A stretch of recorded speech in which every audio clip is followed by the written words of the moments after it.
L'Union européenne qui a élargi ses sanctions hier soir. 160 nouvelles personnes ont été ajoutées à sa liste noire.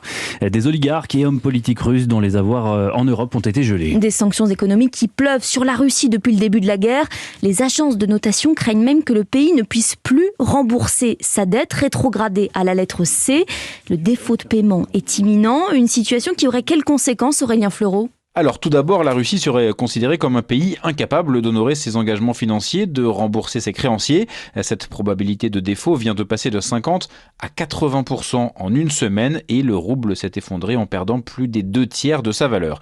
Avec le renforcement annoncé des sanctions, en particulier l'embargo américain, la Russie sera rapidement impactée, explique André Kartapanis, membre du Cercle des économistes. Il est clair que c'est une économie qui devient asséchée, qui ne peut plus continuer à fonctionner en l'état. Et donc si ça débouche véritablement sur une sorte d'autarcie obligée vis-à-vis du monde occidental, il est clair que ça va toucher directement les Russes. Les ménages, le pouvoir d'achat, les prix risquent d'exploser, la monnaie risque également de poursuivre sa chute. Donc c'est un scénario catastrophe sur le plan économique qui à l'évidence avait été sous-estimé. Et selon d'autres économistes, la Russie aurait de quoi vivre 1 an dans ce régime de quasi-autarcie.